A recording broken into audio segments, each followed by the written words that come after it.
A'udzubillahi minasyaitonirrajim. Bismillahirrahmanirrahim.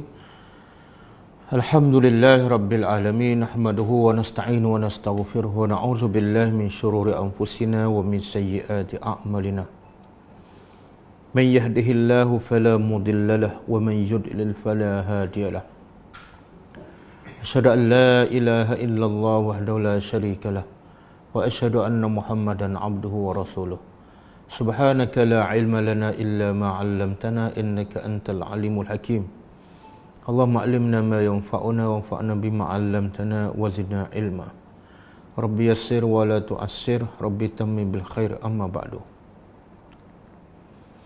Alhamdulillah, bersyukur pada Allah Subhanahu wa taala yang masih memberi peluang pada kita untuk sama-sama kita berebut untuk mendapat al-khairat, kebaikan. Fastabiqul khairat. Mencari kebaikan adalah satu perkara yang wajib. Dan berlomba untuk mendapat kebaikan adalah sebagai tanda kita betul-betul yakin bahawa hidup kita adalah untuk akhirat dan kita yakin kepada janji Allah Subhanahu wa taala. Jadi berlomba untuk mendapat kebaikan itu sebagai bukti keyakinan kita bahawa kita hidup untuk akhirat. Sebab itu kita tidak melengahkan, kita tidak melewat-lewatkan segala kebaikan yang ada di hadapan kita. Jadi hari ini insya-Allah kita akan dapat kebaikan ataupun al-hikmah daripada ayat-ayat Allah Subhanahu wa taala melalui surah Al-Lail. Hari ini kita sambung tadabbur surah Al-Lail ayat yang ke-8. Okey, sebelum kita sambung ayat ke-8, saya nak sebut sedikit antara pengajaran daripada ayat yang lepas sebagai ulang kaji. Jadi ayat yang lepas secara umumnya Allah nak bagi tahu Allah bersumpah dengan malam, wal laili iza saja. Kemudian Allah bersumpah dengan siang, wan nahari iza tajalla. Kemudian Allah bagi tahu apa yang Allah nak sampaikan, iaitu inna sa'yakum lasyatta, sesungguhnya usaha kamu ni berbagai-bagai. Pada zahirnya usaha manusia berbagai-bagai, nampaknya macam-macam kerja. Tapi hakikatnya yang Allah nak bagi tahu ialah kerja kamu sekarang sebenarnya dua sahaja. Sebab tu Allah sediakan balasan, tempat balasan hanya dua, bukan tiga, bukan empat. Satu syurga, satu neraka. Jadi hakikat amalan manusia sebenarnya walaupun nampak syatta berbagai-bagai, hakikatnya adalah hanya dua usaha, hanya dua kerja, hanya dua peranan. Jadi kerja yang pertama Allah sebut dalam ayat yang lepas, fa amma man a'ta wattaqa wa saddaqa bil husna fasanuyassiruhu lil yusra. Kerja yang pertama ialah kerja memberi. Bukan kerja mencari, mengumpul. Kerja golongan yang bertakwa, kerja golongan yang berjaya ialah memberi. Kemudian wattaqa, bertakwa. Kemudian yang ketiga, wasaddaqa bil husna. Dia membenarkan apa yang Allah janji. Dan kita dah huraikan dalam kelas yang lepas, Al-Husna, ada pendapat ulama mengatakan dia adalah syurga, ada pendapat mengatakan dia adalah apa-apa saja janji kebaikan yang Allah sebut dalam Al-Quran dan juga yang Nabi sebut dalam hadis-hadis yang sahih. Ada juga mengatakan Al-Husna ialah perkataan yang terbaik, iaitu Al-Quran. Jadi pendapat itu semuanya betul dan tidak bercanggah antara satu sama lain. Jadi Allah kata wasaddaqa bil husna, orang yang membenarkan perkara yang baik, orang yang membenarkan janji Allah, dan janji Allah yang paling besar ialah syurga. Orang ini bila dia percaya, dia akan bertakwa, dia akan mentaati perintah Allah, dia akan meninggalkan larangan Allah.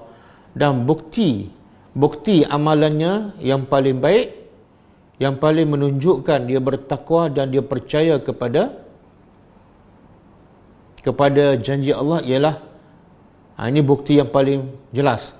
Banyak bukti Sebab tu dalam definisi iman yang disebut oleh ulama ialah ma waqara fi qalbi, apa yang tetap dalam hati, apa yang diyakini dalam hati, wasaddaqahu al-amal, dan disahkan, dibenarkan oleh apa? Oleh amalan. Jadi iman benda yang dalaman, keyakinan, akidah, pegangan. Apa bukti yang dalam hati itu benar dan betul? Buktinya ialah a'ta. Salat boleh jadi bukti, puasa boleh jadi bukti, haji boleh jadi bukti, berzikir boleh jadi bukti. Tapi dalam banyak-banyak bukti keimanan dalam hati, yang paling jelas, yang paling tepat, yang paling betul ialah a'ta, suka memberi. Dan di sini Allah tak sebut memberi apa, maka Allah nak bagi tahu memberi apa saja. Bahkan ulama mengatakan kita beri makan pada anak, beri makan pada isteri, termasuk dalam a'ta. Bahkan ada hadis yang Nabi kata, siapa yang memberi makan, siapa yang menjaga anak-anak perempuannya, maka anak-anak perempuannya itu akan menjadi hijab kepada ibu bapa daripada api neraka. Sebab apa? Sebab dia memberi apa? Masa, tenaga, wang ringgit untuk membesarkan anak perempuan. Kenapa anak perempuan? Sebab anak perempuan ni adalah wanita. Bila wanita dia lemah, dia lebih memerlukan perlindungan daripada anak lelaki. Biasa makhluk bila lemah, dia selalu dizalimi, disakiti, dan dia tak boleh pertahankan diri. Maka kalau mak bapak bagi masa lebih, bagi ilmu, bagi duit, sedekah untuk anak-anak perempuan makan, maka kelebihannya lebih besar dibanding dengan memberi infak kepada anak lelaki. Nabi kata, apa yang mereka lakukan kepada anak perempuan akan menjadi hijab, pelindung, penghalang daripada api neraka kepada ibu bapa. Okey, kemudian Allah beritahu apa hasil orang yang bertakwa, orang yang memberi di akhirat kita dah faham. Tapi hasil yang segera apa dia? Kalau dia suka memberi, suka bersedekah, suka buat baik pada orang, dan dia juga bertakwa, apa hasil segera di dunia? Jawapannya ialah ayat yang ketujuh. Fasanuyassiruhu lil yusra. Allah kata, kami akan permudahkannya lil yusra. Yusra ialah amal yang baik. Jadi kalau kita fahamlah, kalau kita faham bahasa, bila Allah kata kami permudahkan, makna benda tu asalnya susah ke senang? Bila Allah kata kami permudahkan, jadi asal perkara itu senang ke susah? Logiknya benda tu susahlah. Sebab tu Allah permudahkan. Kalau benda tu dah mudah, Allah tak perlu permudahkan sebab benda dah mudah. Okey, apa yang benda yang susah ni sehingga perlu Allah permudahkan? Iaitu amal soleh. Apa dia amal soleh? Sebenarnya amal soleh pada zahirnya nampak mudah. Solat 5 waktu, berzikir, baca Quran, bersedekah, pada zahirnya mudah. Tapi hakikatnya sangat sukar. Sebagaimana Nabi sebut dalam satu hadis, huffati al-jannatu bisyahwat. Amalan yang membawa manusia ke syurga dipenuhi dengan nafsu syahwat. Huffati al-jannatu bil makarih. Amalan yang membawa seseorang ke syurga dipenuhi dengan perkara yang tak disukai. Makarih jamak kepada makruh. Jadi amalan nampak mudah tapi nafsu tak suka. Nak solat tak suka, nak solat awal waktu tak suka, nak pergi masjid tak suka, nak baca Quran lama tak suka, nak perhati maksud ayat-ayat Al-Quran lagi tak suka, nak apa lagi, nak zikir tak suka, nak bagi sedekah, nak bagi duit lagi tak suka. Tapi sebab dia bertakwa pada Allah, sebab dia percaya pada janji Allah, maka Allah janji fasanuyassiruhu lil yusra. Kami akan permudahkan yang susah tu. Sebab tu kita tengok ada orang masalah banyak tapi dia mudah nak buat baik. Kadang-kadang duit sikit pun dia bagi. Nak pergi masjid pun mudah, walaupun dia miskin, walaupun rumahnya jauh daripada masjid. Kadang-kadang dia nak bangun malam, mudah aja. Walaupun rumah dia tak besar sangat, rumah dia elektrik pun tak ada, tapi dia mudah bangun malam. Kenapa? Sebab Allah permudahkan. Ada orang pula masjid tepi rumah, duit pun banyak, tapi masjid tak pergi, sedekah pun susah, bangun malam pun susah. Sebab apa? Allah tak permudahkan. Kenapa? Sebab tidak ada 3 perkara tu. Dia tidak suka memberi, dia tidak bertakwa, dan dia tidak sedekah bil husna. Jadi kita harap semoga kita termasuk dalam golongan yang pertama yang suka memberi. Memberi apa saja, masa, tenaga, wang ringgit, tapi beri itu ialah kerana Allah, fi sabilillah, bukan kerana nak keseronokan, nak maslahat duniawi. Dia memberi itu betul-betul fi sabilillah, kerana Allah dan untuk agama Allah. Okey, jadi kita masuk ayat yang seterusnya. Auzubillahi minasyaitonirrajim. Ini golongan yang kedua. Kalau golongan pertama, usaha yang pertama suka memberi, maka golongan kedua berlawanan. Wa amma bakhil.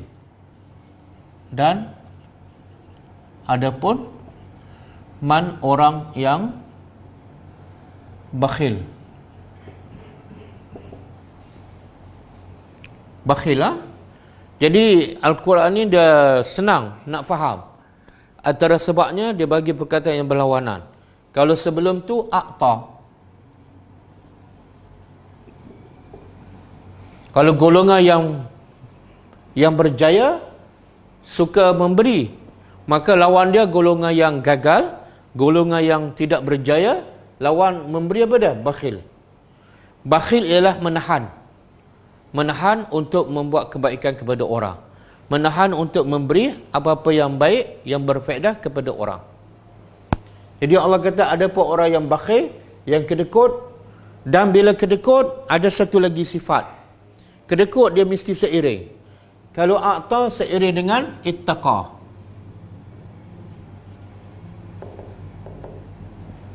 Kalau dia memberi, bukan semua orang memberi diterima, tapi memberi dan dia juga bertakwa. Maka kalau bakhil, lawan dia apa dia? Regu dia apa dia? Regu dia apa dia? Wastaghna. Dan kufur. Istaghna ni sebenarnya dia rasa dia cukup. Cukup daripada apa? Daripada Allah. Dia tak perlukan pahala ke ganjaran berganda-ganda, dia tak perlu. Kenapa? Istaghna, dia rasa dirinya cukup. Bila dia rasa dia cukup, dia tak perlukan Allah, sebenarnya itulah kufur. Itulah kufur, mengingkari kebaikan Allah, mengingkari Allah itu sebagai pencipta dan sebagai pemberi rezeki. Jadi makna harfiah istaghna, rasa cukup dan tak perlu pada Allah, tak perlu pada redha Allah. Tapi maksud yang lebih tepat, maksudnya ialah kufur kepada Allah.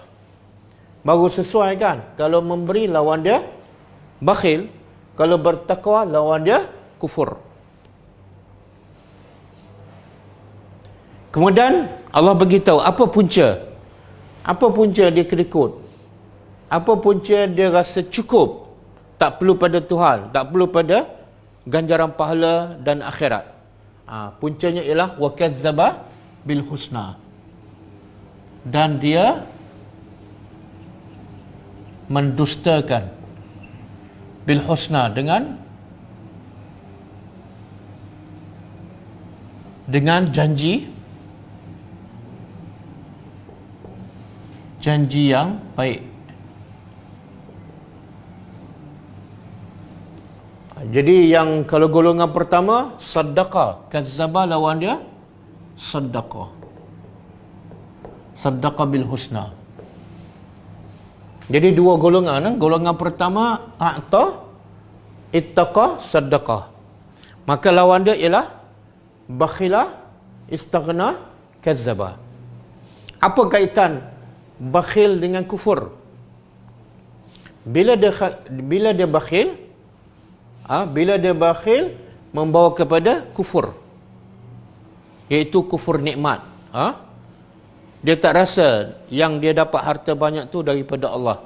Sebagaimana Qarun bila ditegur oleh kaum dia, jangan la tafrah, jangan sombong dengan harta kamu. Maka dia jawab apa? Apa Qarun jawab? Innama utituhu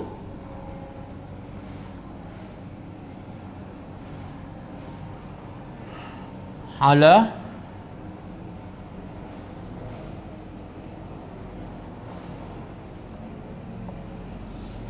boleh buka surah Al-Qasas. Surah Al-Qasas ayat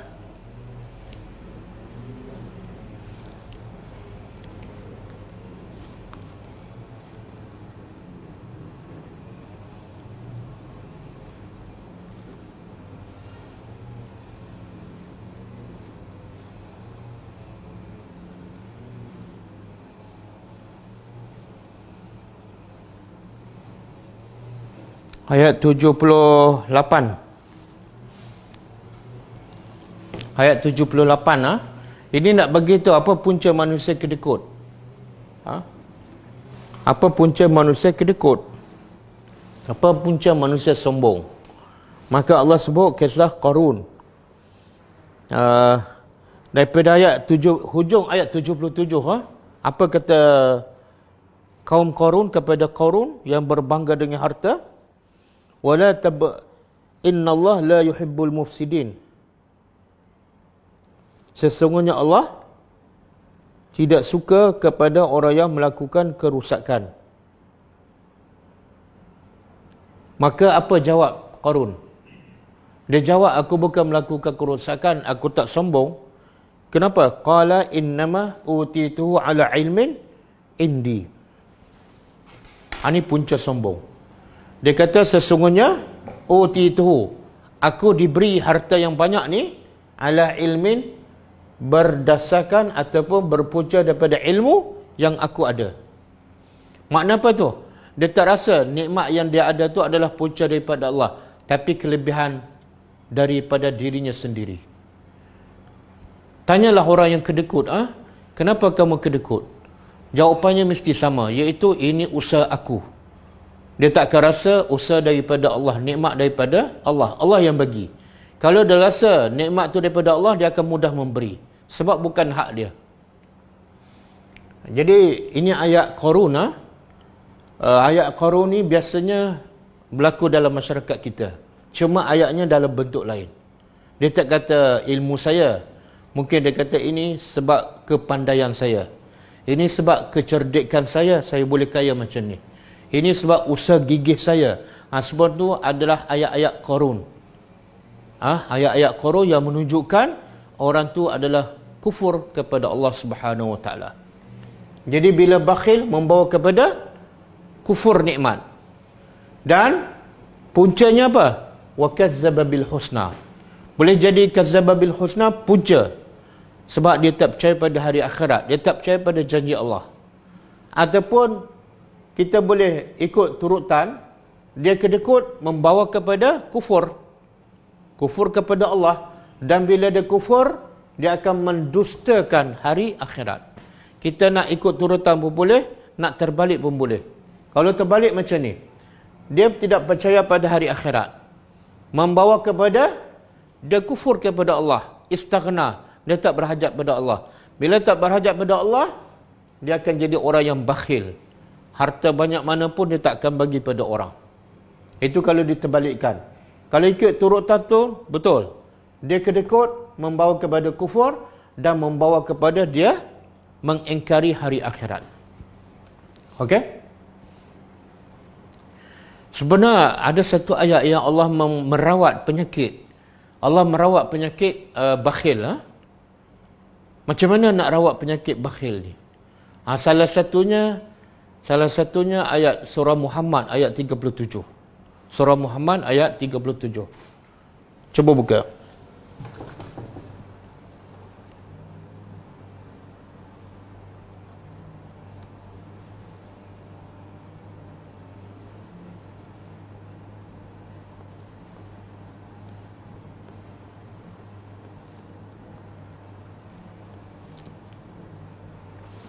Sorry, 38 ayat last sekali.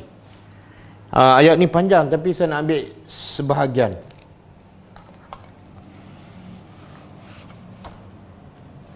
Wa man yabkhal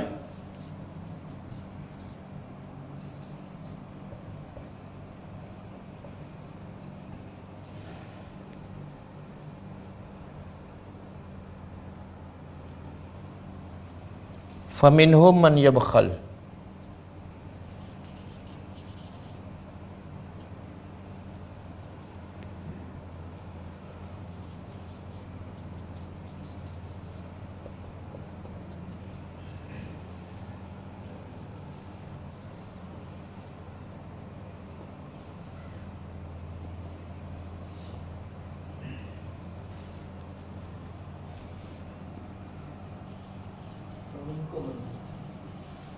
Oh, faminkum.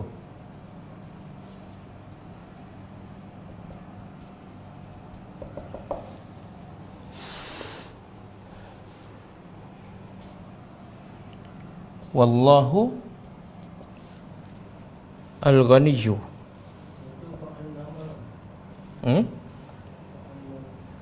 Fa inna ma Wallahu al-ghaniyyu wa antumul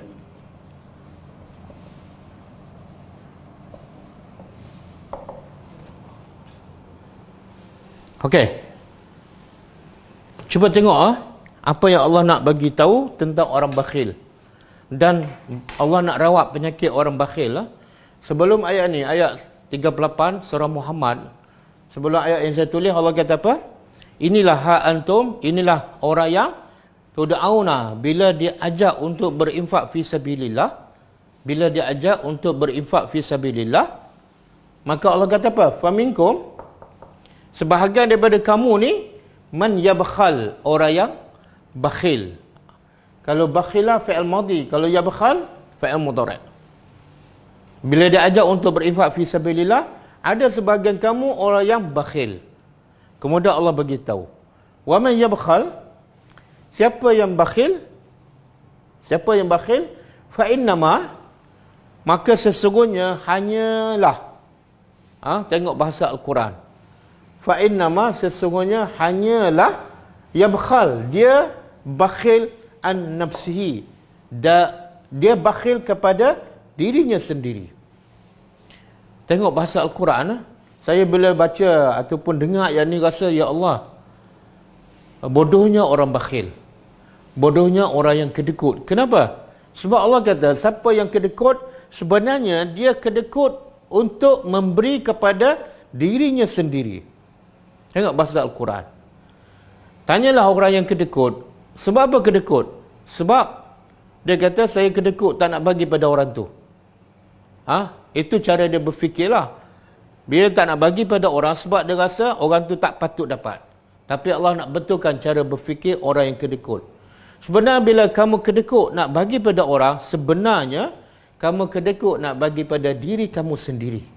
Sebab yang kamu bagi pada orang tu sebenarnya itulah hak kamu, itulah harta kamu. Bila kamu tak nak bagi pada orang, sebenarnya kamu bukan kedekut pada orang, tapi kamu kedekut pada diri sendiri. Boleh kan? Ni ayat ni boleh merawat penyakit orang kedekut. Bila dia dengar ayat ni, ya Allah, bodohnya aku. Rupa-rupa aku tak nak bagi pada orang. Sebenarnya aku tak nak bagi kepada aku sendiri. Kalau aku cerdik, aku akan bagi. Sebab bagi pada orang tu bermakna bagi pada diri sendiri. Ada satu kisah yang mungkin kita biasa dengar kan. Satu hari sahabat sembelih kambing, kemudian bagi pada Rasulullah, dan Rasulullah bagi tahu pada Aisyah, bagi kambing itu kepada orang, infakkan, sedekahkan. Aisyah pun bagi. Kemudian setelah Aisyah bagi kepada orang, maka Nabi pun bertanya pada Aisyah, ya Aisyah, kamu dah bagi semua lagi? Kamu dah bagi semua tak kambing tu? Maka kata Aisyah, aku dah bagi semua, kecuali ada bahu katif. Yang ada satu bahu lagi daripada kambing tu. Yang tinggal satu bahu je. Yang lain semua aku dah bagi. Maka apa jawapan Rasulullah? Rasulullah kata sebenarnya yang kamu bagi itu, yang kamu bagi satu paha, yang kamu simpan semua. Maksudnya kamu belum Aisyah kata, saya dah bagi semua, yang tinggal satu bahu. Nabi terbalikkan ayat. Nabi kata sebenar yang kamu simpan semua, kecuali satu bahu lagi yang kamu belum simpan. Maksudnya yang kamu bagi itu sebenar, itu hak kita. Yang kamu belum bagi itu belum menjadi hak kita. Pada zahirnya yang tak bagi jadi hak kita. Tak. Nabi kata, selagi kamu tak bagi pada orang, dia belum menjadi hak kita. Jadi Nabi nak didik Aisyah dan kita semua bahawa harta yang kita punya ialah yang kita bagi. Jadi Aisyah kata tinggal satu paha. Tak. Nabi kata tinggal satu ekor. Tinggal satu ekor untuk kita, kecuali satu paha lagi yang belum jadi hak kita. Yang mana? Yang kamu belum bagi pada orang. Selari dengan ayat ni lah. Jadi Allah kata siapa yang kedekut sebenar, dia kedekut untuk dirinya sendiri. Siapa tak nak bagi pada orang, sebenar dia tak nak bagi pada diri sendiri. Kemudian Allah kata apa? Wallahul ghani. Sebenarnya kamu kedekutkan, kamu rasa kamu kaya. Bukan. Allah kata wallahul ghani. Allah yang kaya. Wa antumul fuqara. Kamu yang sebenarnya fakir. Kamu sangat-sangat memerlukan Allah. Kamu sangat-sangat memerlukan pahala bila di akhirat besok. Jadi siapa yang rasa dia kaya, baca ayat ni dan hafal lah. Kamu sebenar al-fuqara. Kaya macam mana? Kamu tetap berhajat pada Allah, tetap berhajat kepada ganjaran pahala. Dan caranya ialah dengan kamu memberi, bukan kedekut. Okey. Kemudian Allah kata apa? Apa hasil? Kesan secara langsung. Kalau dia memberi, dia bertakwa, dia membenarkan janji Allah dan Rasul, hasilnya apa? Hasilnya ialah fasanuyas lil usra.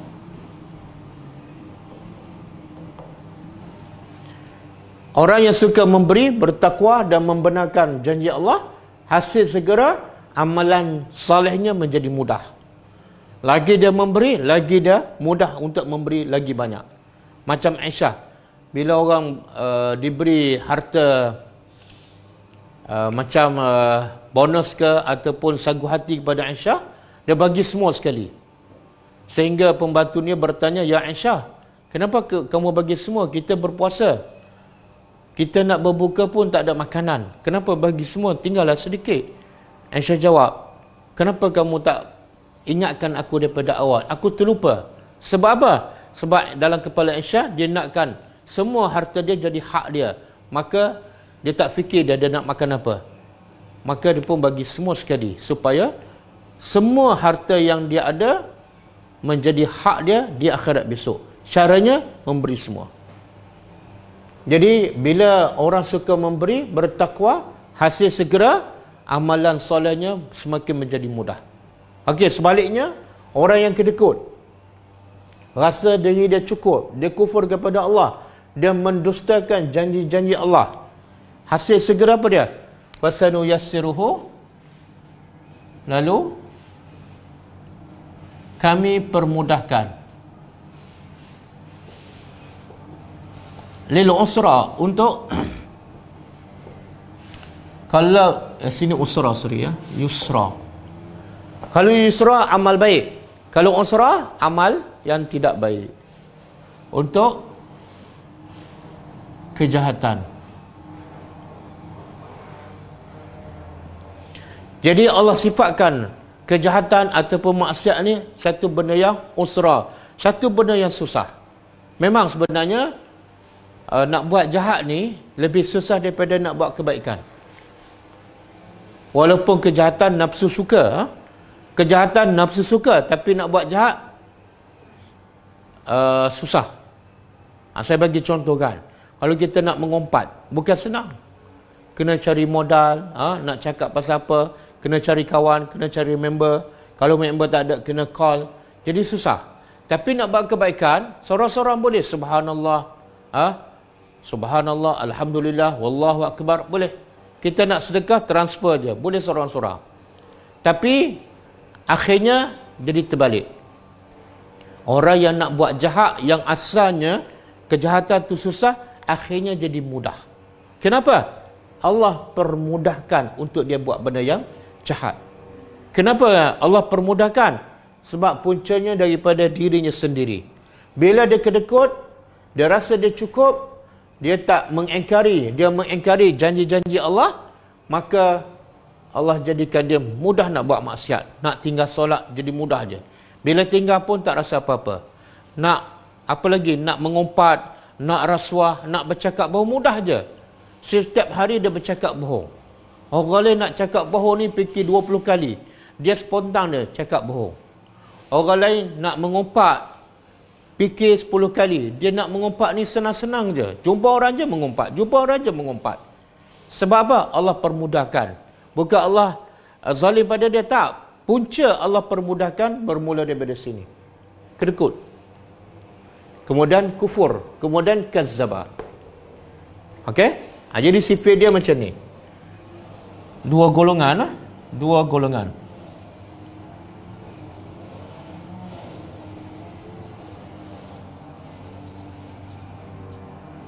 Satu, memberi. Kemudian bertakwa. Kemudian membenarkan.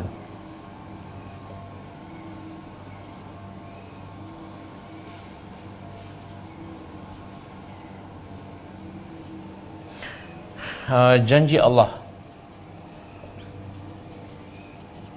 Maka hasilnya apa dia? Hasilnya ialah amal soleh jadi mudah. Golongan kedua, kedekut. Campur istighna, kufur.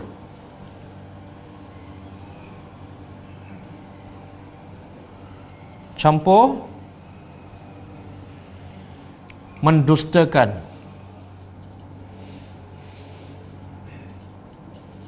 Janji Allah. Hasilnya amal kejahatan jadi mudah. Kita cek tengok Cek tengok, kita ke, anak kita ke, kawan kita ke, susah lihat nak solat kan? Lihat nak baca Quran.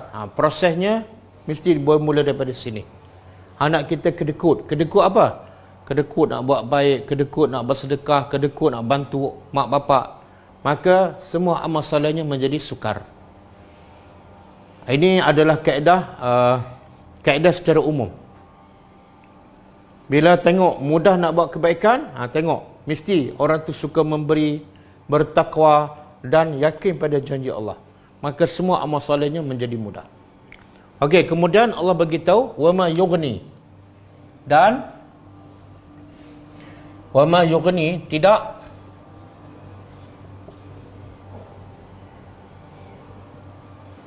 tidak cukup. Yughni ini tidak cukup ataupun tidak mengkayakan padanya maluhu, hartanya. Iza taradda, apabila dia taradda ni mana mati. Taradda makna dia mati. Dalam bahasa Arab taradda min jabal, makna dia terjatuh daripada gunung, puncak gunung jatuh ke bawah. Itu dia panggil taradda, jatuh dan membawa kepada kematian. Jadi ayat yang ke sebelah ni Allah nak tempelak orang yang kedekut ni. Kamu kedekut dengan harta, kamu kedekut dengan kemewahan kamu, sampai kamu tak bantu orang, tak tolong orang pun. Sebab apa? Kamu rasa kamu cukup, serba cukup. Maka Allah tempelak. Sebenarnya harta yang kamu kedekut, yang kamu sayang tu, yang kamu tak nak bagi pada orang, sedikit pun tak boleh bantu kamu bila kamu mati. Start je kamu mati, dimandi, di kafan sampai masuk kubur, kemudian di padang mahsyar sampai di akhirat, satu sen pun harta kamu tak boleh bantu kamu. Maksudnya apa ni? Bodoh, Allah nak begitu. Bodohnya orang yang kedekut, simpan benda yang tak boleh selamatkan dia, walaupun satu saat daripada neraka. Bahkan dalam Quran Allah sebut, kalau orang kafir ni ada emas seluas bumi ni, seluas langit dan bumi, emas, dan dia nak gunakan emas dan emas yang seluas langit dan bumi, dia guna untuk apa? Untuk menebuskan dirinya daripada neraka. Allah tak akan terima. Allah tak akan terima. Walaupun emas tu seluas langit dan bumi. Itu kalau seluas langit dan bumi. Tapi siapa yang ada emas seluas langit dan bumi? Seluas rumah pun tak ada emasnya. Maka lagilah tak boleh. Ma yughni anhu maluhu idza taradda. Jadi kerja bodoh, simpan benda yang tak boleh selamatkan kita. Kerja sia-sia, simpan benda, sayang benda yang tak boleh membantu kita bila kita susah. Kalau nak simpan benda, biarlah benda yang boleh membantu kita bila kita susah. Apa dia? Iman, takwa dan infak. Itu boleh membantu kita. Sebab tu dah ada satu hadis, Nabi kata, siapa yang membunuh diri, siapa yang mencampakkan taradda, campakkan dirinya daripada puncak gunung, dia bunuh diri. Maka dalam hadis tu Nabi kata dia kekal dalam neraka. Nabi guna perkataan taradda juga. Ada persamaan. Yang ni Allah kata apa? Siapa yang kedekut, dia masuk neraka dan hartanya tak boleh bantu dia. Yang dalam hadis Nabi kata, siapa yang bunuh diri, maka dia akan masuk neraka. Ada persamaan. Apa persamaannya? Orang yang kedekut ni, dia akan masuk neraka dan harta tak boleh bantunya. Seolah dengan kedekut dia tu sebenarnya dia telah membunuh dirinya. Yang hasilnya dia akan masuk dan kekal dalam neraka. Jadi kalau kawan tu bunuh diri, masuk neraka. Kamu pun bunuh diri juga, tapi dalam bentuk yang lain. Apa dia? Bukan terjun daripada gunung, tapi tidak membantu orang. Kamu kedekut dan sayang pada harta. Itu adalah proses membunuh diri yang akhirnya kamu akan masuk neraka. Kemudian Allah kata apa? Inna alaina, sesungguhnya alaina, ke atas kami, pasti al-hidayah, petunjuk.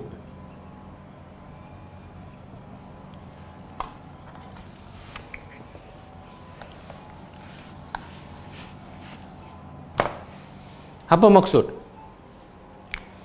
Sesungguhnya ke atas kami pasti hidayah.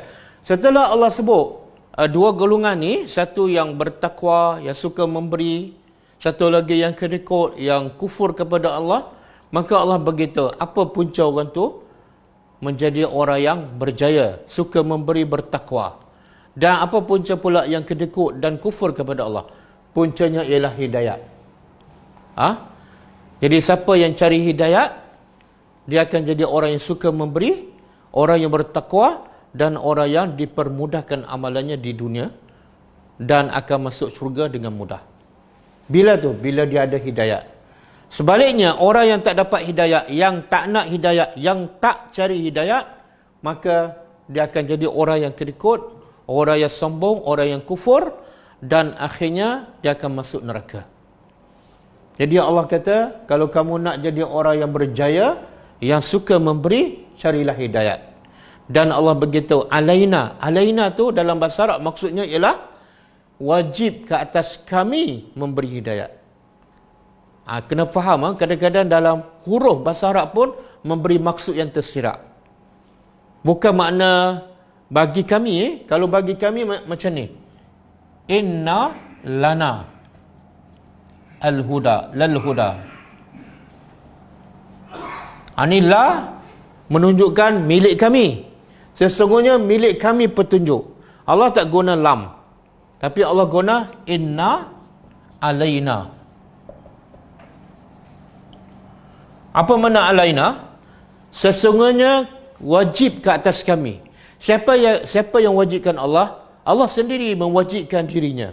Manusia tak boleh mewajibkan ke atas Allah. Allah boleh wajibkan ke atas kita, tapi kita tak boleh mewajibkan sesuatu kepada Allah. Maha suci Allah.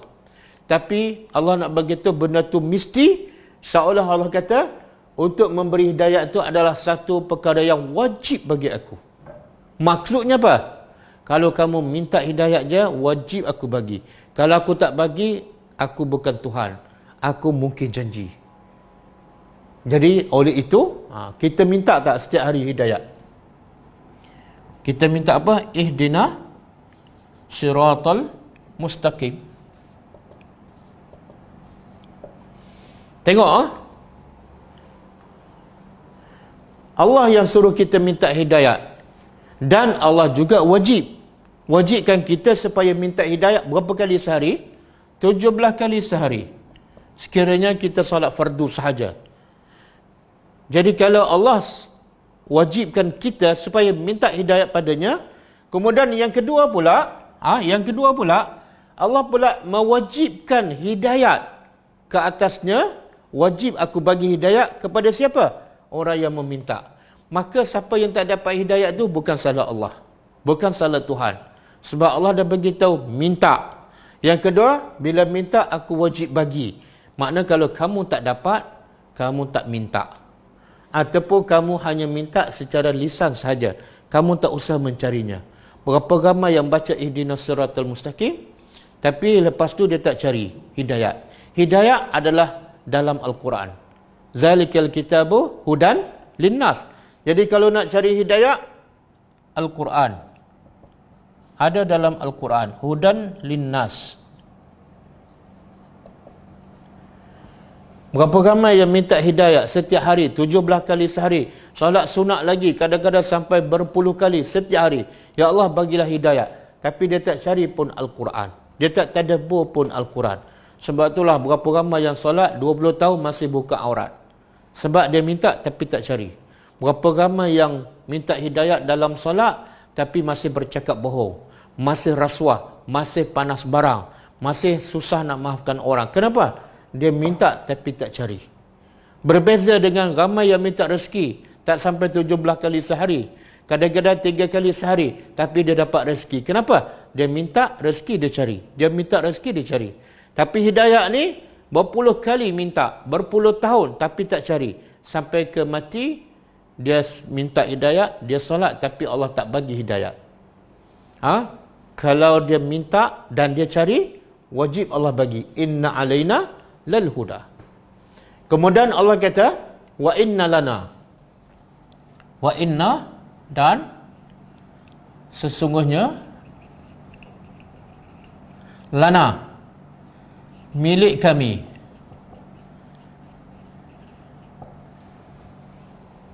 Tengok bahasa Al-Quran, yani alaina, yani lana. Subhanallah. Kalau orang yang faham bahasa, orang yang tadabbur, dia rasa ya Allah hebatnya bahasa Al-Quran. Dan lagi hebat ialah Allah yang menurunkan Al-Quran. Walaupun ayat tu pendek tapi maksudnya cukup mendalam dan cukup memberi kesan dalam kehidupan kita. Ayat tu pendek je, tapi kalau kita faham, dia boleh mengubah kehidupan kita. Okey, kenapa Allah guna lana? Bila hidayah Allah guna alaina, tapi bila dunia dan akhirat Allah guna lana. Wa inna lana lal akhirah wal ula. Perasan tak? Sesungguhnya milik kami lal akhirah, bagi akhirat, wal ula, dan dunia. Ula ni ialah yang awal, akhirat ialah yang akhir. Jadi kalau makna yang awal ialah dunia lah, sebab dunia awal, kita jumpa dunia dulu. Dan adapun akhirat, kita jumpa akhir nanti. Setelah kita mati, barulah kita jumpa akhirat. Jadi kenapa? Apa rahsia? Apa hikmah? Apa hikmah? Bila hidayah Allah guna alaina, bila dunia dan akhirat Allah guna lana. Subhanallah. Saya nak tanya, mana lebih penting? Hidayah ataupun dunia dan akhirat?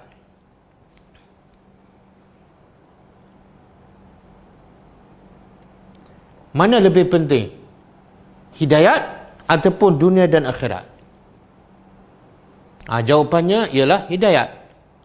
Sebab hidayat tu penting sehingga Allah kata wajib ke atas aku memberi hidayat kalau kamu minta.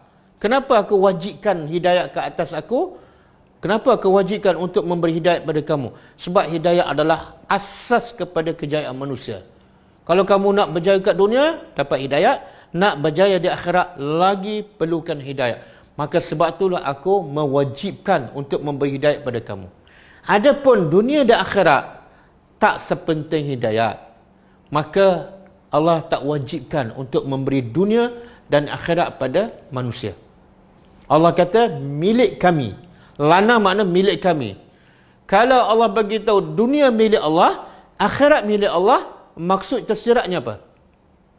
Apa yang tersirat? Cuba jawab.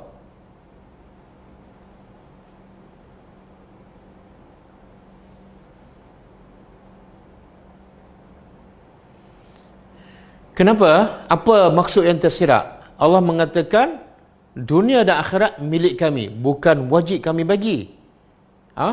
Tapi milik kami. Maksudnya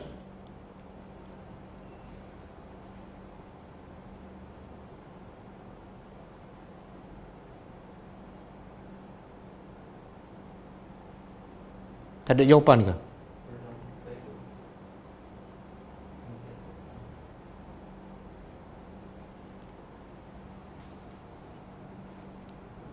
Ni pelajar ramai ni, 300 lebih.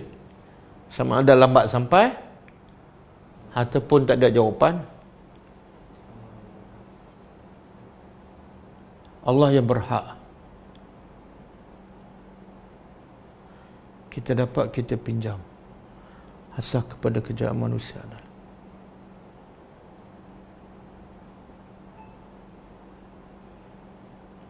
mana jawapannya? Okey, tak ada jawapan. Jadi bila Allah guna lana, milik kami dunia akhirat, sebenarnya Allah nak bagi tahu yang kamu duk kerja dunia, tapi kamu tak cari aku, kamu tak akan dapatlah dunia. Sebab dunia milik aku. Kita kalau nak barang orang, cari barang ke cari orang dia? Cari pemilik dia. Kita nak pinjam kereta orang, jangan ambil kereta, cari tuan dia. Barulah dapat kereta. Tapi kalau nak kereta orang, cari kereta orang, tak dapat. Kalau dapat pun mungkin kita curi. Dan kita pun tak akan tenang. Jadi Allah nak begitu, bila dunia dan akhirat milik aku, carilah aku. Jadi siapa nak dunia, cari aku. Dan siapa nak akhirat, lagi kena cari aku. Sebab apa? Sebab akhirat lebih penting daripada dunia. Buktinya apa? Allah sebut apa ni? Akhirat dulu ke Allah sebut dunia dahulu? Kalau ikut tertib dunia dulu, ula, barulah wal akhirah. Tapi dalam ayat ni, kenapa Allah sebut akhirat dulu? Itu tadabbur. Tadabburnya apa? Bila Allah sebut tak ikut tertib, mana Allah nak beritahu yang akhir tu lagi penting daripada yang awal. Akhirat lebih penting daripada awal. Tapi dua-dua tu adalah aku pemiliknya. Jadi bodohlah kamu cari dunia, tapi cari daripada orang. Orang tu adalah bukan pemilik dunia. Carilah aku sebab aku pemilik dunia. Kamu nak cari akhirat pun cari aku. Ada yang nak cari akhirat tapi ikut cara sendiri. Ikut guru dia, ikut tarikat dia, ikut mimpi dia pun tak akan dapat akhirat. Jadi apa saja nak dunia cari aku, nak akhirat cari aku, mesti dapat. Dan asasnya ialah huda, petunjuk. Bila siapa dapat hidayah, dua-dua dia akan dapat akhirat dan ula.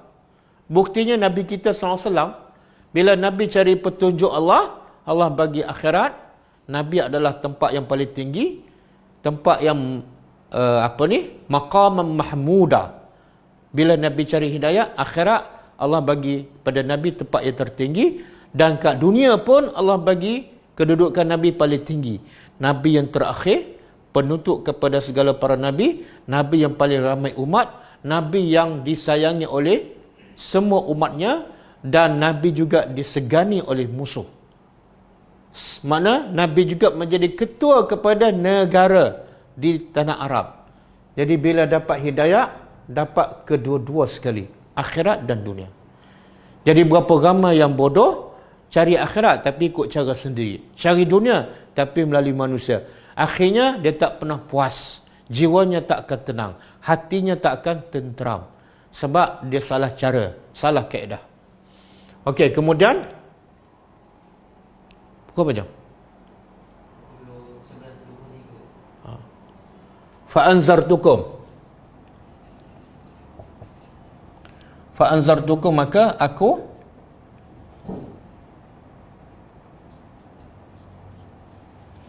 anzartukum, ingatkan kamu, naran, api talazza yang menyala-nyala. Setelah Allah beritahu, aku wajib bagi hidayah kepada siapa? Orang yang meminta, orang yang berusaha, orang yang ikhlas. Mesti dapat, sebab benda tu wajib bagi aku. Kemudian kalau kamu nak dunia pun kena cari aku, kalau nak akhirat pun kena cari aku. Dan asas mencari Tuhan makna cari petunjuk. Dan petunjuk itu dalam Al-Quran. Tapi kalau kamu tak nak juga cari hidayah, kamu nak juga dunia, aku ingatkan kamu dengan api neraka yang menyala. Dan kita semua tahu api neraka Allah bukan sama dengan api kat dunia. Bila sebut narullahil muqadah, api Allah yang menyala, maka pasti berbeza, iaitu 69 kali ganda. Dan bila membakar sampai hangus tak mati-mati, akan ditukar kulit yang baru. Akan ditukar kulit yang baru. Jadi aku bagi peringatan, kalau kamu tak nak cari hidayah juga, aku ingatkan kamu satu hari akan dibakar dalam api neraka yang menyala. Di sini juga menunjukkan apa? Pengajarannya apa? Allah tak akan azab manusia melainkan setelah anzartukum, setelah Allah bagi peringatan. Itu keadilan Allah. Allah tak zalim. Selagi mana peringatan tak sampai, selagi mana peringatan tak sampai pada manusia dan dia tak beriman, Allah tak akan azabkannya. Maka sebab tu Allah kata fa'anzartukum, fi'il madhi. Aku telah ingatkan kamu. Bila kamu tak beriman juga, kamu akan tanggung. Dan itu puncanya kamu, bukan daripada Allah. Kemudian Allah beritahu, la yaslaha, tidak akan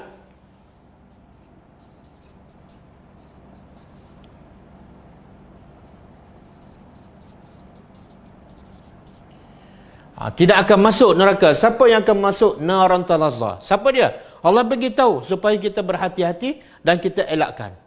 Ciri-ciri orang yang akan masuk neraka, naran talazza, neraka yang menyala-nyala. Siapa? Tidak akan masuknya, tidak akan terbakar di dalam neraka itu illa, kecuali al-ashqa, orang yang paling celaka. Syaqiyun. Kalau syaqiyun celaka, kalau ashqa yang paling celaka. Okey, kita pun bertanya, bahasa Al-Quran, Allah bagi satu perkataan yang menyebabkan kalau kita faham, kita akan bertanya-tanya. Siapa pula ashqa? Tadi Allah kata, naran talazza, siapa akan masuk? Allah bagi tahu, yang akan masuk orang yang paling celaka. Tapi tak jelas siapa paling celaka. Kita pun bertanya. Jadi dengan Allah bagi satu perkataan umum, menyebabkan kita fokus dan kita bertanya, siapa paling celaka? Masa tu Allah bagi tahu dan kita pun faham. Kalau kita tadabburlah. Okey, siapa yang paling celaka? Allazi, yang kazzaba, telah mendustakan. Jadi ashqa ni ada dua sifat. Satu, kazzaba, mendustakan. Mendustakan apa? Allah tak sebut. Allah tak sebut. Tapi kita boleh faham. Dusta pada mak bapak, dosa besar. dusta pada bos kita, dosa besar. Maka kalau dusta yang paling besar ialah dusta pada Allah dan Rasul. Dusta kepada Allah, mana kufur kepada Allah, menolak perintah Allah. Dan juga dusta kepada Rasulullah. Sehingga Nabi kata, man kazaba alayya muta'ammidan falyatabawwa maq'adahu minan nar. Siapa yang mendustakan atas nama Rasul. Rasul tak cakap, dia kata sabda Nabi. Hadis palsu, hadis maudhu'. Maka Nabi kata orang macam ni disediakan tempat khas untuknya dalam neraka. Apa dosanya? Kazzaba. Kemudian yang kedua, watawalla.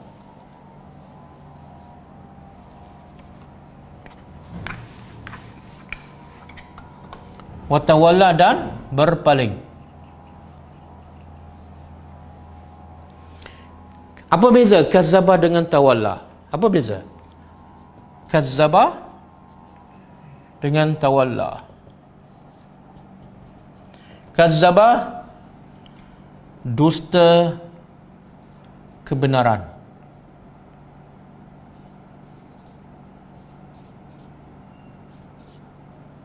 Tawalla, engkar perintah. Beza ialah kazzaba, dia mendustakan apa? Berita-berita, cerita-cerita janji Allah Rasul dalam Quran dan hadis.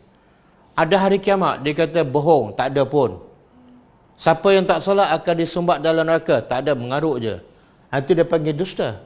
Tawalla ni, bila Allah kata wa aqimus salat, dirikan salat, dia kata tak nak. Dia engkar perintah. Jadi dusta lebih kepada berita, mendustakan berita, dan tawalla lebih kepada mengingkari perintah ataupun dalam bentuk amalan. Jadi orang yang paling celaka siapa? Ni yang ada dua ni. Bila ada dua, dipanggil al-ashqa.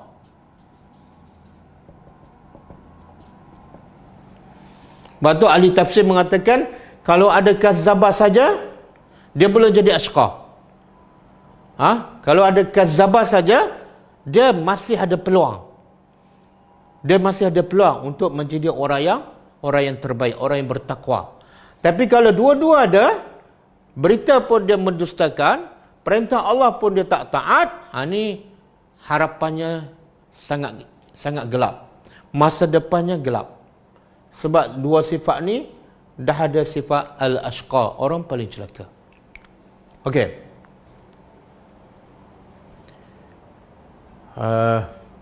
Kita ada berapa ayat lagi? Berapa minit lagi dah? 11.31 dah. Oh, dah habis lah. Okey, kita kena berhenti setakat ayat 17. 17, 18, 19, 20, 21 kan. InsyaAllah kita habiskan minggu depan insyaAllah.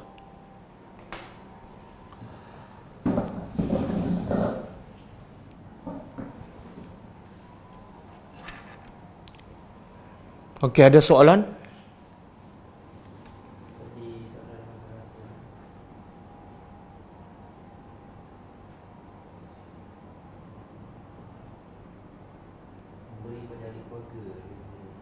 Susah nak bagi kepada adik-beradik, tapi bagi ke orang lain senang dia nak bagi.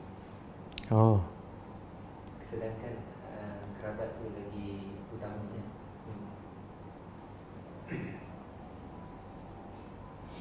Okey, soalan dia, kenapa ada setengah orang dia mudah bagi pada orang lain? Dia lebih mudah bagi pada kawan, kepada jiran, pada sahabat. Tapi nak bagi pada keluarga, dia susah. Sebenarnya orang ni ada penyakit hati. Dia bagi itu tak ikhlas. Apa bukti dia tak ikhlas?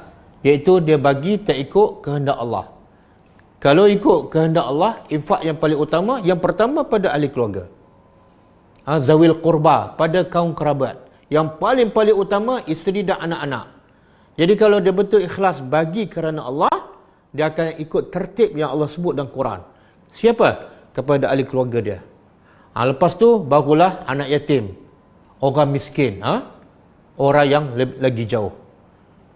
Tapi kalau dia bagi dahulu kepada sahabat handai, dia bukan bagi kerana Allah, tak ikhlas kerana Allah. mesti ada kepentingan. Jadi orang macam ni sebenarnya bukan golongan yang a'ta. Tak. Orang macam ni masih masuk dalam golongan yang kedua, iaitu bakhil, orang yang kedekut. Kalau a'ta, mesti ikut turutan yang Allah sebut dalam Quran. Bahkan Nabi sebut dalam satu hadis, saya lupa, bila ditanya apakah sedekah yang paling utama, sedekah yang paling utama, jawab Nabi ialah kamu bagi makan pada anak dan isteri kamu. Maknanya yang paling afdal kita bersedekah ialah pada anak dan isteri. Cuma jangan boros je. Jangan lupa kita bagi makan pada isteri, beli pakaian pada isteri, bagi makan pada anak, semua tu kita akan dapat pahala sedekah. Jadi orang bapa ataupun suami yang bagi nafkah pada anak isteri, dia akan dapat dua pahala. Satu, pahala melaksanakan kewajipan. Yang kedua, pahala sedekah. Pahala sedekah pun dia dapat. Tapi kalau dia bagi pada orang miskin, mungkin benda tu tak wajib, dia akan dapat satu pahala je, iaitu pahala sedekah. Pahala kewajipan tak ada. Jadi saya nasihatkan kepada suami-suami, bapa-bapa yang suka belanja kawan, suka belanja sahabat, kadang-kadang dia belanja bos lebih mewah daripada dia belanja anak isteri. Saya nasihatkan, buatlah kerana Allah, supaya kamu masuk dalam golongan pertama, fa amma man a'ta wattaqa wasaddaqa bil husna. Utamakan yang wajib. Apatah lagi infak kepada anak isteri, hukumnya wajib. Adapun infak kepada sahabat, mungkin hukumnya sunat, mungkin wajib. Jadi utamakan yang wajib. Jangan buat yang sunat, tapi yang wajib, yang asas kamu abaikan. Allah berkata dalam Quran, ya ayyuhallazina amanu qu anfusakum wa ahlikum nara. Jagalah diri kamu dan diri ahli keluarga kamu lebih dahulu daripada neraka. Jangan utamakan orang lain dibanding dengan ahli keluarga sendiri. Jika kita melambatkan solat, adakah dikira ingkar perintah Allah? Tak, kita masih melaksanakan perintah Allah, tapi sama ada solat kita diterima ataupun tak, itu wallahu alam. Sebab antara syarat beribadat pada Allah, termasuklah solat, ialah mesti ada rasa cinta. Yang ikhlas dan ikut sunnah Nabi, itu syarat amalan diterima. Syarat amalan diterima dua. Satu, ikhlas. Yang kedua, mutaba'atus sunnah, ikut sunnah. Tapi ini syarat untuk beramal. Sebelum syarat amalan diterima, ada lagi syarat. Apa dah? Syarat nak beramal kepada Allah, mesti ada cinta kepada Allah. Dan tanda kita cinta pada Allah, kita solat awal waktu. Bila solat lewat waktu, dah tak ada cinta dah. Kita seolah perintah Allah ni nombor 2, nombor 3. Yang kita lebih cinta ialah urusan kita, urusan dunia. Jadi takut-takut orang yang solat lewat ni, solatnya tak diterima oleh Allah Subhanahu Wa Taala, sebab solat dalam keadaan tidak ada rasa cinta kepada Allah Subhanahu Wa Taala. Kalau suami isteri dah bercerai, siapa yang patut bayar hutang mereka semasa mereka apa tu? Masih jadi suami isteri. Masih Hutang masa berkahwin. Dapat cerai, hutang siapa nak tanggung? Tak, hutang tu siapa yang berhutang? Kalau isteri yang berhutang, isterilah yang kena bayar. Isteri yang kena selesaikan. Kalau suami yang berhutang, suami yang kena. Tapi kalau hutang tu bersama, dua-dua kena bayar. Hutang yang bersama dan faedah pun bersama, maka dua-dua pun kena sama-sama selesaikan, walaupun mereka telah bercerai. Ikut perjanjian. Berapa banyak harta yang boleh disimpan sebagai bekalan dunia?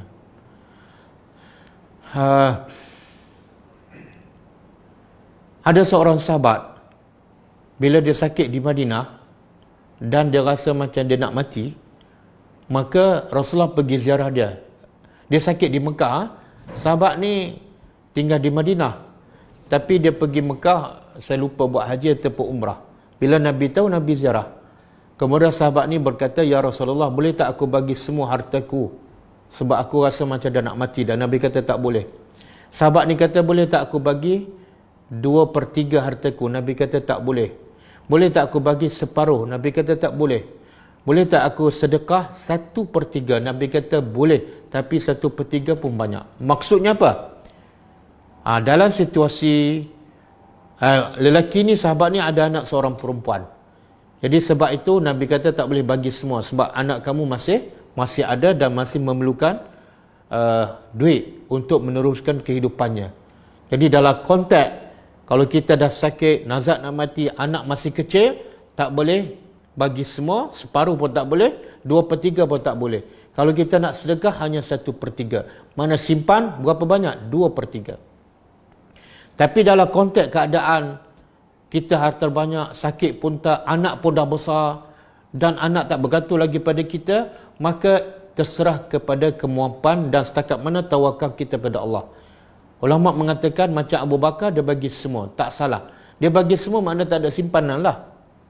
Tak salah, sebab apa? Dalam konteks itu mungkin anak-anaknya dah besar dan anaknya pun tak bergantung pada dia, dan dia cukup yakin pada Allah. Apa yang dia bagi itu, rezeki dia Allah telah tetapkan. Apatah lagi ada satu hadis, seseorang itu tidak akan mati sehingga rezekinya habis. Maknanya kalau selagi dia hidup, rezeki dia mesti ada, walaupun dia sedekah semua. Jadi nak simpan banyak mana, nak sedekah banyak mana, defend kepada keadaan kita. Umar bagi separuh, Abu Bakar bagi semua, sahabat tadi dia bagi 1/3. Wallahu alam.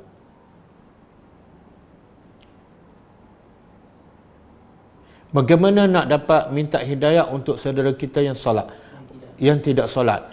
Sebenarnya hidayah ni orang tu sendiri kena mencari. Sebab tu Allah sebut dalam Quran, innallaha la yughayyiru ma biqaumin hatta yughayyiru ma bi anfusihim. Allah tidak akan mengubah nasib seseorang sehingga orang tu sendiri mengubah nasibnya. Kita, apa patut kita buat? Kita bantu dia untuk dia mengubah dirinya. Kita tak boleh bagi hidayah.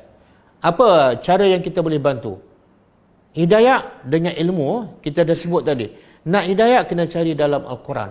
Pandulah dia, bantulah dia, doronglah dia untuk pergi kelas agama. Apa-apa saja yang boleh menyedarkannya untuk dia belajar agama, untuk dia dapat ilmu, supaya dengan ilmu tu dia akan dapat hidayah. Bantulah dia. Mungkin dia nak pergi belajar tak ada duit, bagi duit. Mungkin dia ada masalah dalam kehidupan, dalam rumah tangga, menyebabkan dia tak boleh nak belajar. Selesaikan masalah dia. Tolong bayar hutang dia kalau kita berkemampuan. Kalau dia tak tahu, tak ada kenderaan nak pergi kelas, bawalah dia, bantu dia pergi kelas. Kalau kita boleh sendiri bagi ilmu pada dia, bagilah ilmu. Hidayah bukan dengan duit, tapi dengan ilmu. Cuma duit itu boleh membantu dia. Wallahu a'lam. Yang terakhir, kita boleh berdoa padanya. Tapi yang paling asas, dia mesti dapat ilmu. Dan dia sendiri nak berubah. Tadabbur Al-Quran patut mula daripada awal umur. Ya betul. Kanak-kanak dan remaja, bagaimana nak mulakan ini? Ibu-ibu, ini peranan ibu bapa lah. Ibu bapa boleh, yang dah tadabbur, ibu bapa yang dah masuk kelas tadabbur, buatlah satu ayat setiap hari, ataupun kalau tak mampu, setiap satu minggu ambil 2 ayat yang kita tadabbur, kumpul ahli keluarga, tadabburkan ayat tu. Tak kira umur anak kita besar ke, kecil ke, sebenarnya ayat ni Allah sebut walaqad yassarnal qur'ana lizikri fahal min muntakir. Allah dah janji sesungguhnya kami telah permudahkan Al-Quran lizikri, untuk difahami, untuk diambil pengajaran, untuk diamalkan. Allah dah janji dipermudahkan. Budak pun boleh, orang tua pun boleh. Dia sebenarnya bergantung pada apa? Bergantung pada kita. Setakat mana kita nak, setakat mana kita ikhlas, setakat mana kesungguhan kita. Dan daripada pengalaman saya, ramai pelajar-pelajar yang ikut kelas saya secara offline ataupun secara online, ataupun ikut rakaman YouTube, mereka boleh bentuk anaknya yang kecil, bukan setakat hafalan Al-Quran, tapi anaknya yang kecil boleh tadabbur Al-Quran. Bila dia hafal, kemudian dia hurai ayat yang dia baca. Boleh je. Sebenarnya bergantung pada usaha kita. Balik pada ayat kita belajar tadi. Allah akan permudahkan semua urusan. Bermula daripada apa? Kita ni suka memberi. Suka bagi duit, suka bantu orang, suka bagi ilmu, suka senyum pada orang, suka selesai masalah orang. Kita bertakwa. Maka akhirnya Allah permudahkan urusan kita, termasuklah nak didik anak kita supaya tadabbur dan faham Al-Quran. Wallahu a'lam. Sekiranya seorang itu mempunyai dua sifat, adakah dia disifat sebagai syirik? Macam mana dua sifat tu? Dia suka memberi tapi dalam masa yang sama kedekut. Tak ada. Dia salah satu je. Kalau dia suka memberi tapi dia juga kedekut, sebenarnya dia kedekut lah tu. Bila dia memberi tak ikhlas. Sebab tu orang munafik. Orang munafik memberi tak? Beri. Tapi dia memberi dalam keadaan tak ikhlas. Dia tak suka. Allah sebut dalam Quran, bila mereka menginfak, karihun, mereka benci, mereka tak suka. Mana memberi mereka tu sebenar bukan kerana Allah. Jadi orang yang macam ni memberi tapi kedekut, sebenarnya dia masuk dalam kategori kedekut. Bila dah memberi, kalau betul-betul kerana Allah, hilang semua sifat kedekut tu. Wallahu alam. Bagaimana pula sedekah isteri kepada suami? Ya boleh. Kalau suaminya gajinya kurang, pendapatannya kurang, isteri pula pendapatan lebih banyak pada suami, dia nak sedekah pada suami, dia akan dapat pahala. Satu, pahala sedekah. Yang kedua, pahala bagi orang yang, kepada orang yang paling dekat dengannya. Yang ketiga, pahala menggembirakan suami. Suami gembira bila kita bantu dia. Kadang-kadang kita bantu orang tapi tak bantu suami. Suami sakit hati. Jadi tak salah, dan akan dapat pahala sedekah insya-Allah.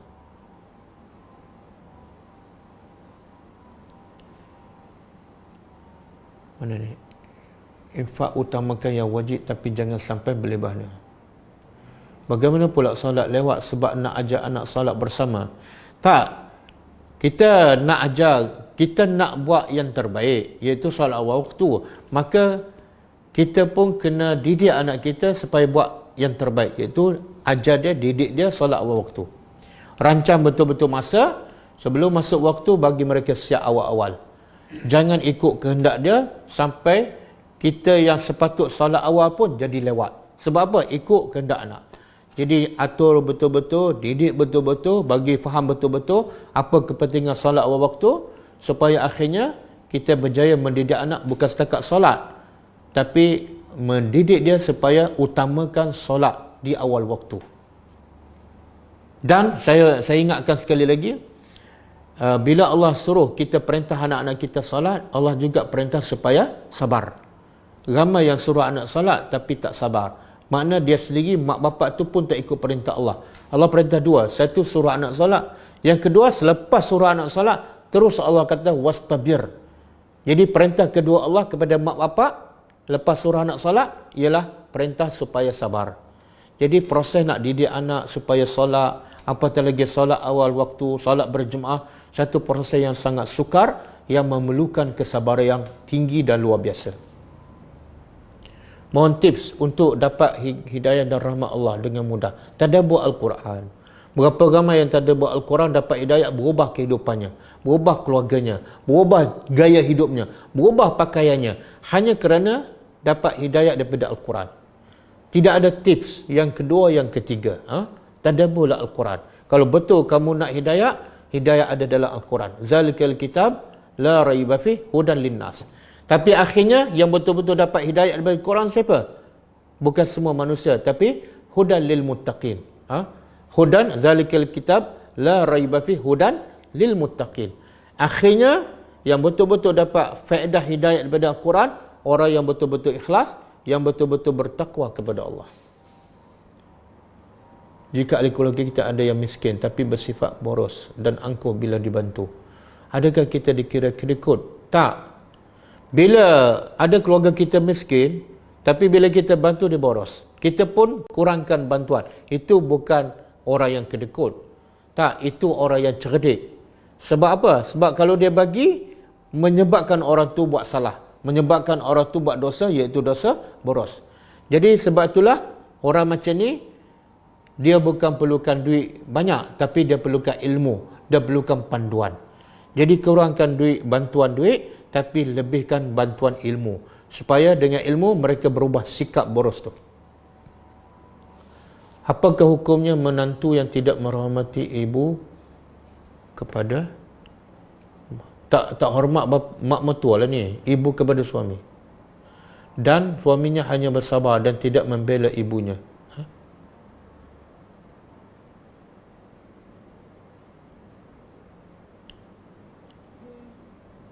Oh. Mana suami bila mak dia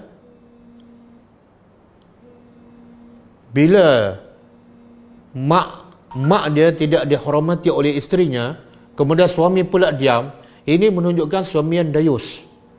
Dan Nabi bagi amaran, la yadkhulu al-jannah ad-dayus. Tidak akan masuk syurga orang yang dayus. Siapa dayus? Orang yang bila isteri buat maksiat ataupun anak buat maksiat, dia tak tegur. Bila isteri dia tak hormat mak dia, itu satu dosa. Dan kalau dia orang beriman, orang bertakwa, dia kena tegur dengan cara berhikmah dan penuh kasih sayang. Kalau dia biarkan mak dia tak dihormati oleh isterinya sebab nak mengelakkan pergaduhan, tak betul. Macam mana kamu nak elakkan pergaduhan tapi dalam masa yang sama kamu biarkan isteri kamu tidak hormat pada mak kamu, dan mak kamu pun mungkin sakit hati pada kamu sebab kamu tidak mempertahankannya. Wallahu a'lam. Bagaimana nak jelaskan kepada golongan yang macam tak percaya gambaran surga yang ada dalam Al-Quran? Adakah mereka dikira memperolokkan ayat Allah? Dia prosesnya yang Nabi sebut kepada para sahabat bila Nabi hantar mereka untuk berdakwah. Asas supaya orang percaya pada janji Allah di akhirat ialah, asas untuk orang percaya pada janji Allah, janji-janji syurga ialah mesti percaya pada Allah. Mesti percaya dulu pada Allah. Kalau tak percaya pada Allah, cerita yang Allah sebut dalam syurga, dia tak akan percayalah. Sebab tu Allah pesan pada Muaz bin Jabal yang dihantar untuk berdakwah di Yaman, pertama, perkenalkan Tuhan pada mereka. Bagi mereka kenal siapa Allah. Melalui apa dia? Tengok ciptaan langit yang besar, yang hebat ni, takkan dia terjadi dengan sendiri. Hujan yang turun, tempat ni lebat, tempat ni tak ada pun. Tumbuh-tumbuhan yang turun, bermacam-macam warna, bermacam-macam buah, bermacam-macam rasa. Walaupun daripada air yang sama, tanah yang sama, tapi bila keluar berbagai, siapa yang buat ni? Semua Allah. Bagi mereka kena Allah. Bila mereka kena Allah, mereka yakin pada Allah, janji Allah pasal syurga ke nikmat dalam syurga, dia akan percaya. Tapi selagi dia tak yakin pada Allah yang hebat ni, cerita syurga apa semua, dia tak akan percaya. Jadi ikut tertib, perkenalkan Tuhan dengan cara melihat ciptaannya. Yang kedua, dengan cara mentadabbur Al-Quran. InsyaAllah bila dia kena Allah, dia percaya pada Allah, janji Allah tu tak ada masalah. Macam mana kalau kita tertinggal waktu, misalnya solat waktu zuhur, jadi yang patut kita lakukan apa ni?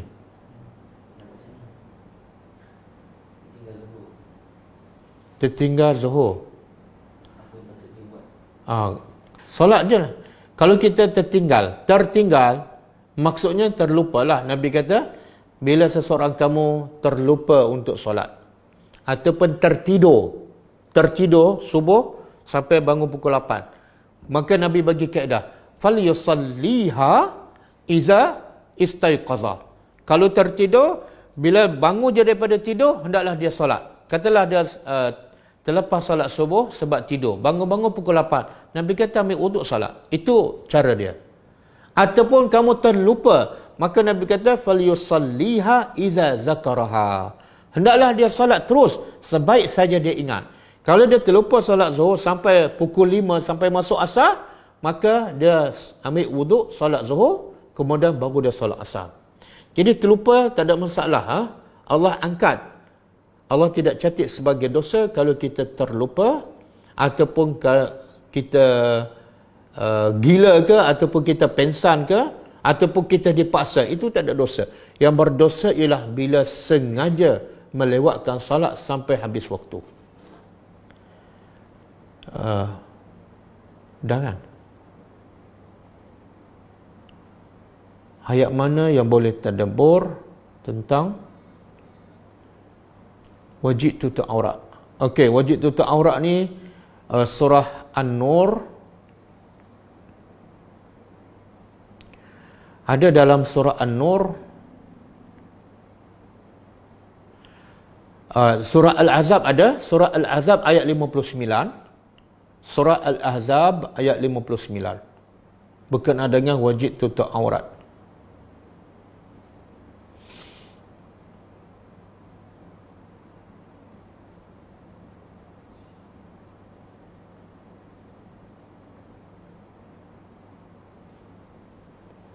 Kemudian surah An-Nur saya tak ingat ayat ke berapa.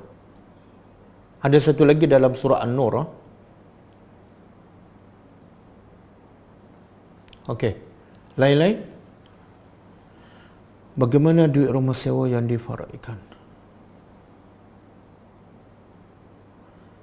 Itu pasal faraid ni saya kurang arif. Boleh rujuk kepada pakar bahagian faraid ataupun boleh rujuk kepada Jabatan Agama. Okey, cukup Kita tutup dengan membaca tasbih kafarah. Subhanakallahumma wa bihamdika asyhadu an la ilaha illa anta astaghfiruka wa atubu ilaik. Kelas kita akan datang ialah pada hari Rabu. Pada hari Rabu pukul 10.30 insya-Allah. Assalamualaikum warahmatullahi wabarakatuh.